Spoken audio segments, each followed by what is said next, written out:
विधानसभा चुनाव होने हैं जिनकी तारीखों का ऐलान कर दिया गया है। अब ऐसे में यदि परीक्षा का परिणाम इसी महीने जारी नहीं किया जाता है तो भर्ती प्रक्रिया काफ़ी लंबे समय तक टालनी पड़ सकती है। हाईलाइट करने वाली बात यह है, यहाँ पे आप देख सकते हैं, काफ़ी अगर आपका इस 20 जनवरी तक अगर आप लोग का रिजल्ट नहीं आता है तो यहाँ पे आप देख सकते हैं लंबे समय तक टलनी पड़ सकती है, टालनी पड़ सकती है, क्योंकि जो भर्ती प्रक्रिया है वो आपकी टल जाएगी। यानी कि बहुत बढ़िया पेपर आया है जी, बहुत गजब का पेपर आया है। मान लो तो कितने क्वेश्चन किए? 160 करे। सारे कर दिए? सारे से कर दिए, सारे सही है यार। तैयारी कितने दिनों से कर रहे हैं? बहुत दिन की तैयारी, बचपन से तैयारी कर रहे हैं। बचपन से करी? बचपन से कर रहे हैं तैयारी। क्या ये आखिरी एग्जाम है, क्या हो जाएगा? हाँ हो गया जी। कितने क्वेश्चन सही है? 160 के साथ 160 सही सभी सही है, है? सारे सही है। बात है, कॉन्फिडेंस बहुत अच्छा है। हाँ जी। जय हिंद एवरीवन। जैसा कि आप लोगों ने एग्ज़ाम दिया होगा यूपीएसआई का, यूपीएसआई एग्ज़ाम देने के बाद जो रिजल्ट की प्रक्रिया है वो काफ़ी टलती जा रही है और ऐसा सभी लोग को अनुभव हो रहा है कि ये भर्ती भी 2016 वाली भर्ती की तरह ही अटक सकती है, क्योंकि अब चुनाव की प्रक्रिया यानी कि आचार संहिता लागू हो गई है। आचार संहिता लागू होने के बाद भर्ती पे भी इसका प्रभाव पड़ रहा है, क्योंकि यूपीएसआई की जो आंसर की आई थी, आप लोग को पता है 10 दिन बाद यानी कि 12 दिसंबर तक, 12 से 15 दिसंबर के बीच में आ गई थी। तब से आप देख सकते हैं पूरे एक महीने पूरे होने जा रहे हैं, फिर भी रिजल्ट का कुछ भी आता एंड पता नहीं है। लोग रनिंग करते जा रहे हैं लेकिन फिर भी इन लोग को समय नहीं मिल रहा है।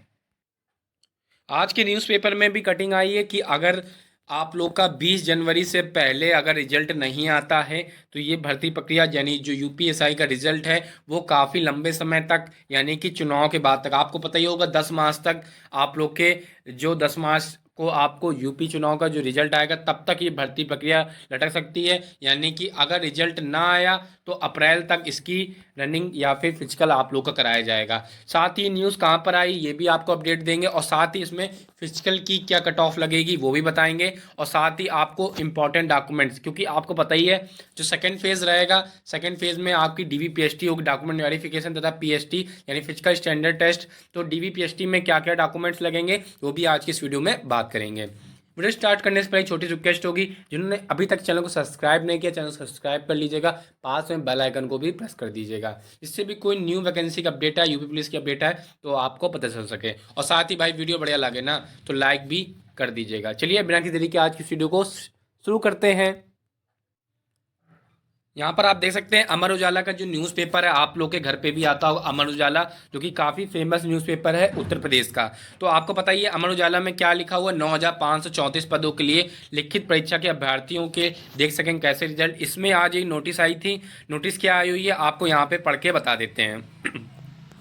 यहाँ पे आप देख सकते हैं जिनकी तारीखों का ऐलान कर दिया है, क्योंकि फरवरी महीने में उत्तर प्रदेश में विधानसभा के चुनाव होने हैं। जैसा कि आपको पता है पहला फेज जो है 10 फरवरी को आप लोग का प्रथम चरण यानी कि फर्स्ट फेज में आपका 10 फरवरी में चुनाव होगा।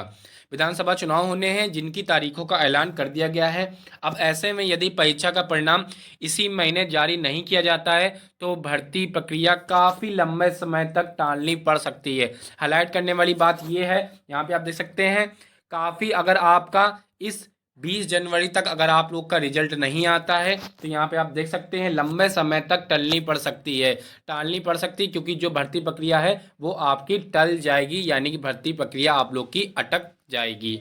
साथ ही यहाँ पे हालांकि पुलिस भर्ती बोर्ड के इस और संबंध में कोई आधिकारिक सूचना नहीं आई है, उम्मीदवार यूपीपीआर की वेबसाइट पर नज़र बनाए रखें।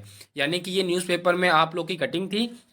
यहाँ पे आप लोगों ने देख ही होगा, अगर परिणाम इस महीने जारी नहीं किया जाता है, इस महीने अगर परिणाम जारी नहीं किया जाता है तो भर्ती प्रक्रिया जो कि है आपकी टल सकती है, यानी कि आपके रिजल्ट पे रोक लगा दी जाएगी। और चुनाव के बाद यानी जैसे आचार संहिता, क्योंकि आपको पता ही है आचार संहिता भी लागू हो गई है, चुनाव के बाद जब आप लोग का 10 मार्च को चुनाव का रिजल्ट आ जाएगा उसके बाद ही भर्ती प्रक्रिया कराई जाएगी। चलिए अब बात कर लेते हैं डॉक्यूमेंट्स की कि डीवी सबसे पहले आपका जब आप लोग का रिजल्ट आएगा तो डीवीपीएसटी होगा।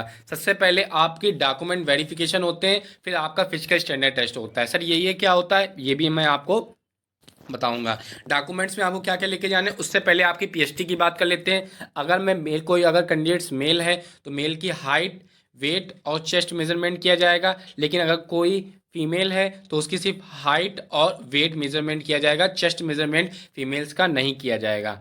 अब बात कर लेते हैं डॉक्यूमेंट वेरिफिकेशन की, कि डॉक्यूमेंट वेरिफिकेशन में कौन कौन से इंपॉर्टेंट डॉक्यूमेंट्स लगेंगे। सो मेल एंड फीमेल बोथ को, सभी को यही अप्लाई करना है। सबसे पहले बात कर लें सबसे इंपॉर्टेंट डॉक्यूमेंट्स की। सबसे पहले आपको जो आपने अप्लाई ऑनलाइन किया था प्रिंट आउट, वो प्रिंट आपके पास होना चाहिए। अब कुछ स्टूडेंट्स के पास नहीं है तो इतनी भी कोई ज़रूरी नहीं, लेकिन मोस्टली स्टूडेंट्स के पास ये प्रिंट होना ही चाहिए, क्योंकि ये भी इंपॉर्टेंट होता है। वहाँ पे जब आप लोग का वेरिफिकेशन होता है तो प्रिंट मांगते हैं कि आपने क्या क्या फॉर्म में फिलअप किया था। पहली बात तो आपके पास प्रिंट होना चाहिए, जो आपने अप्लाई ऑनलाइन यानी आवेदन जो आपने किया था उसका प्रिंट होना चाहिए। साथ ही आपके पास सेकंड इंपॉर्टेंट डॉक्यूमेंट्स की बात कर ले, सेकंड इंपॉर्टेंट डॉक्यूमेंट्स आपके पास आधार कार्ड होना चाहिए। आधार कार्ड में कोई मिस्टेक नहीं होनी चाहिए, जिसके पापा या मम्मी का नाम या फिर डीओबी गलत हो तो बिल्कुल सही करा लीजिएगा, क्योंकि वहाँ पे रियायत नहीं जाएंगे, डॉक्यूमेंट वेरिफिकेशन से लड़के बाहर भी हो जाते हैं। साथ ही बात कर लें आप लोग के कास्ट सर्टिफिकेट की, तो जनरल वालों को तो कास्ट सर्टिफिकेट लगता भी नहीं है, तो ओबीसी एससी एसटी वाले कास्ट सर्टिफिकेट अपने स्टेट का बनवा लें, सेंट्रल का नहीं मांगा जाएगा, क्योंकि ये स्टेट्स की वैकेंसी है। बात कर लेते हैं अब इसमें कि ईडब्ल्यूएस वाले भाई क्या करें, तो ईडब्ल्यूएस वालों का ईडब्ल्यूएस सर्टिफिकेट बना होगा, वही लेके जाएं और आपको कोई ले जाने की ज़रूरत नहीं है। बात कर लें जितने भी डॉक्यूमेंट्स हैं आपके 15 जून 2021 के पहले के बने होने चाहिए, क्योंकि 15 जून 2021 यूपीएसआई की फॉर्म की लास्ट डेट रखी गई थी। सो सारे डॉक्यूमेंट 15 जून 2021 के ही होने चाहिए, और ओबीसी और एससी एसटी वालों के लिए कास्ट सर्टिफिकेट होना चाहिए। बात कर लें डोमिसाइल की, तो जो यूपी से बिलोंग करते हैं उनके लिए डोमिसाइल लगेगा, अदर स्टेट्स वाले अपने स्टेट्स का डोमिसाइल ला सकते हैं, और डोमिसाइल भी 15 जून 2021 के पहले का बना होना चाहिए। आई होप आपको समझ में आ गया होगा। नेक्स्ट इंपॉर्टेंट डॉक्यूमेंट्स की बात कर लेते हैं, 10th सर्टिफिकेट और 12th सर्टिफिकेट और ग्रेजुएशन की डिग्री। ये क्योंकि ये आपको पता ही है, क्योंकि इसमें ग्रेजुएशन पास मांगा था, सो ग्रेजुएशन की डिग्री होनी चाहिए। अब कुछ स्टूडेंट्स का डाउट आएगा कि सर मेरे पास ग्रेजुएशन डिग्री नहीं है, मार्कशीट है, तो हम लोग क्या करें, तो आप लोग अपने कॉलेज में निकलवा लें, क्योंकि इतना भी टाइम नहीं, क्योंकि आपको काफ़ी दिन से 1 महीने से ऊपर आपको टाइम मिल रहा है, और अभी भी टाइम मिलेगा। हो सकता है कि जो इसकी भर्ती प्रक्रिया वो चुनाव के बाद ही, क्योंकि ऐसा ही आपको अनुभव प्रतीत ही हो रहा होगा कि इसमें अभी कोई भी अपडेट्स नहीं आई है यूपी पीआरबी के द्वारा। सो यूपीएसआई में आप लोग की मार्कशीट नहीं लगेगी, क्योंकि 2016 वाली भर्ती में मार्कशीट नहीं लगी थी। जिन्होंने 2016 का दिया उनसे पूछ लीजिएगा, ग्रेजुएशन की डिग्री ही लगेगी। डिग्री आपको अपने यूनिवर्सिटी से मिल जाएगी, या फिर कॉलेज में आप लोग संपर्क करें। ग्रेजुएशन की डिग्री या फिर प्रोविजनल डिग्री, क्योंकि सीएसजेएम यूनिवर्सिटी में, क्योंकि मैं कानपुर से बिलोंग करता हूँ, प्रोविजनल डिग्री और डिग्री तो तुरंत मिल जाती है। प्रोविजनल डिग्री आपको तुरंत 5 मिनट के अंदर आपको प्रोविजनल डिग्री मिल जाती है सीएसजेएम यूनिवर्सिटी में। सीएसजेएम कानपुर यूनिवर्सिटी में आप अपने यूनिवर्सिटी का देख लीजिएगा। ये सारे इंपॉर्टेंट डॉक्यूमेंट्स थे। साथ ही आपके पास, अगर आपके पास पैन कार्ड हो तो पैन कार्ड भी लेके जाइएगा। साथ में आपके पास 5 से 6 फोटो ले लीजिएगा। फोटो वही होनी चाहिए जो आपने आवेदन करते समय बनवाई थी। अगर आपके पास वो वाली फ़ोटो नहीं है तो कैफ़े जाइएगा और अपना एडमिट कार्ड या फिर आप प्रिंट दिखा दीजिएगा कि सर भैया इसकी फ़ोटो निकाल दीजिए, तो वो इसी की फ़ोटो 5 से 6 आप लोग निकलवा लीजिएगा। ये सारे डॉक्यूमेंट जो भी मैंने बताए थे सबकी 2-2 जीरोक्स कॉपी, यानी कि 2-2 फोटो कॉपी करा लीजिएगा, क्योंकि वहाँ पर 2 सेट बनते हैं और दोनों सेट वहाँ पे जमा हो जाते हैं। अब स्टूडेंट्स का डाउट आ रहा होगा कि क्या सर जो ओरिजिनल डॉक्यूमेंट भी जमा कर लेते हैं, तो ओरिजिनल डॉक्यूमेंट जमा नहीं करते, सिर्फ आपकी फ़ोटो कॉपी जमा हो जाएगी। सो ये सब डॉक्यूमेंट्स आपके बिल्कुल तैयार होने चाहिए, और सारी फ़ोटो कॉपी को जो आप लोग फ़ोटो कॉपी कराएंगे यानी राजपत्रित अधिकारी यानी गैजेटेड ऑफिसर से सिग्नेचर करवा लीजिएगा। जो लोग कांस्टेबल का एग्जाम दे चुके होंगे, जिनका डीबी हुआ कांस्टेबल का, उन्हें पता ही होगा कि राजपत्रित अधिकारी यानी गैजेटेड ऑफिसर से आप लोग को साइन कराने होंगे। स्टूडेंट्स का डाउट आएगा कि सर गैजेटेड ऑफिसर कौन लोग होते हैं, तो गैजेटेड ऑफिसर मतलब सरकारी जॉब में कोई उच्च अधिकारी, जैसे एमबीबीएस डॉक्टर होता है। आप सीधे सीधे बात करें तो जहाँ भी आपके, जैसे आप लोग गांव से बिलोंग करते हैं तो जिला अस्पताल चले जाइएगा, वहाँ पे एमबीबीएस डॉक्टर होंगे, 150 रुपये लेंगे और आपके सारे डॉक्यूमेंट्स में सिग्नेचर तथा मुहर लगा देंगे, और आपको कोई भी करने की जरूरत नहीं है। वही गैजेटेड ऑफिसर समझ लीजिए एमबीबीएस डॉक्टर होना चाहिए, आपके गवर्नमेंट का एमबीबीएस डॉक्टर आपका चल जाएगा। ये आपके सारे इंपॉर्टेंट डॉक्यूमेंट्स थे। अगर आपके कोई भी डाउट रह जाते हैं तो कमेंट करिएगा कि सर ये मैं डॉक्यूमेंट्स में कोई दिक्कत है या फिर मैं डिग्री नहीं आवेदन कर पा रहा हूँ, तो भी मैं आपकी हेल्प करूंगा। चलिए अब बात कर लेते हैं कट ऑफ की। अगर आपके इतने नंबर बन रहे हैं तो बिल्कुल रनिंग चालू कर दीजिए। अगर इससे आपके नंबर कम भी बन रहे हैं तो बिल्कुल आप लोग होप छोड़ दीजिए, क्योंकि आपको पता ही होगा 20,000 कैंडिडेट्स ही बुलाने हैं। चलिए अब बात कर लेते हैं कट ऑफ की। उससे पहले भाई वीडियो बढ़िया लग रहा हो ना तो लाइक और शेयर जरूर कर दीजिएगा, और चैनल पर नए हो चैनल सब्सक्राइब कर दीजिएगा, जिससे भी कोई न्यू वैकेंसी का अपडेट आए तो आपको पता चल सके। चलिए अब कट ऑफ की बात कर लेते हैं।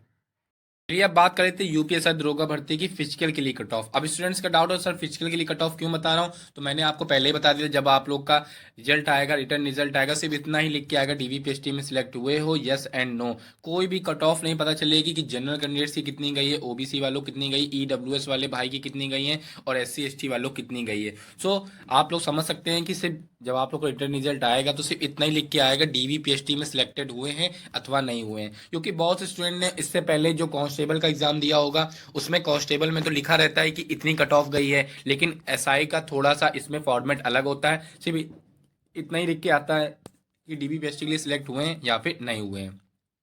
आज की इस वीडियो में हम male and female both he cut off बताने वाले हैं। यकीन मानिए अगर आपके इतने क्वेश्चन सही हो रहे हैं तो बिल्कुल रनिंग के लिए चालू कर दीजिए। आपको 100 नहीं 200% आप लोग को लिए बुलाया जाएगा। सिर्फ 20,000 कैंडिडेट्स में भी आप लोग का नाम होने वाला है।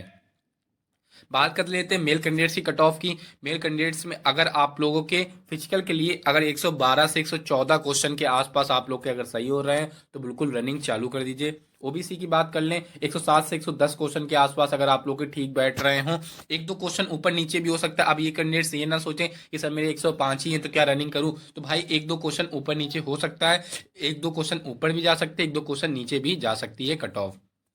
अगर ओबीसी वाले भाई हैं तो 107 से 110 के बीच में अगर आपके नंबर बन रहे हैं तो बिल्कुल क्वेश्चन बनना है तो बिल्कुल रनिंग चालू कर दीजिए। ईडब्ल्यूएस वाले क्योंकि ओबीसी से कम कट ऑफ जाएगी ईडब्ल्यूएस की, क्योंकि ओबीसी सर्टिफिकेट के यानी रिजर्वेशन के ज़्यादा कैंडिडेट्स हैं, ईडब्ल्यूएस के कम है। ओबीसी के कंपैरिजन में ईडब्ल्यूएस काफ़ी कम है। बात कर लेते हैं ईडब्ल्यूएस वालों 105 से 108 के बीच में जाएगी कट ऑफ।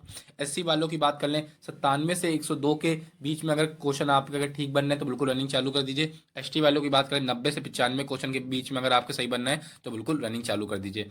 आपके कितने नंबर बनना है कमेंट बॉक्स में जरूर बताइएगा, साथ ही अपनी शिफ्ट के बारे में बताइएगा, और आपकी क्या कैटेगरी है वो भी कमेंट करके बताइएगा, तो मैं आपको क्लियरली बता दूंगा आप लोग का डीवीपीएसटी के लिए यानी जो 20,000 कैंडिडेट्स बुलाए जाएंगे आप में उसका नाम होगा या फिर नहीं होगा। कमेंट करके जरूर बताइएगा, साथ में अपनी कैटेगरी और शिफ्ट भी जरूर लिखिएगा। बात कर रहे थे अब फीमेल्स कैंडिडेट्स की कट ऑफ की। फीमेल कैंडिडेट्स की कट ऑफ की अब बात करने वाले हैं। बात कर लेते हैं जनरल कैंडिडेट्स की। अगर किसी फीमेल्स के 105 से 108 क्वेश्चन के आसपास अगर सही बन रहे हों, अगर 103 भी हों फीमेल्स में 103 104 तो भी आप लोग रनिंग चालू कर दीजिए। आप लोग को फिजिकल के लिए बुलाया जाएगा 20,000 कैंडिडेट्स में। ओबीसी की बात कर लें 99 से 103 क्वेश्चन के आसपास अगर सही बन रहे हैं तो ओबीसी वाले फिजिकल के लिए फीमेल्स रनिंग चालू कर दें। ईडब्ल्यूएस की बात कर लें, ईडब्ल्यूएस अगर 97 से 101 के बीच क्वेश्चन ठीक बनना है तो बिल्कुल रनिंग चालू कर दीजिए। एसटी वालों की बात कर लें 92 से 95 क्वेश्चन के बीच ठीक बनना है क्वेश्चन तो बिल्कुल रनिंग चालू कर दीजिए। एसटी वालों की बात कर लें 85 से 90 क्वेश्चन के बीच में आप लोग का अगर सही बनना है तो आप लोग बिल्कुल फिजिकल की तैयारी शुरू कर दीजिए। 20,000 कैंडिडेट्स में आप लोग का नाम होने वाला है।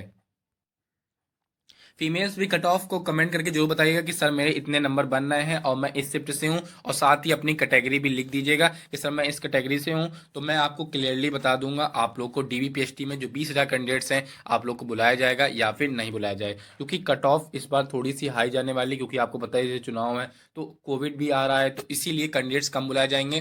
पहले फेज में सिर्फ 20,000 ही कैंडिडेट्स बुलाए जाएंगे, लेकिन फीमेल्स की दूसरी कट ऑफ जरूर लगेगी, दूसरी यानी लिस्ट जरूर आएगी, तो उसमें हो सकता है 20,000 कैंडिडेट्स और बुलाए जाए मेल एंड फीमेल बोथ के। तो 40,000 कैंडिडेट्स कुछ बुलाए जाने की आशंका है, क्योंकि 20,000 कैंडिडेट्स में 9,534 लोग को लेना इम्पॉसिबल सी बात है, क्योंकि कुछ लोग हाइट रनिंग में ही बाहर हो जाएंगे। सो फीमेल्स भी कमेंट करके जो बताइएगा कि सर मेरे इतने नंबर बनना है, मैं इस कैटेगरी से हूँ और मेरी साथ ही इस शिफ्ट में एग्जाम हुआ था। बात कर लेते हैं एक्स सर्विसमैन वाले भाई की।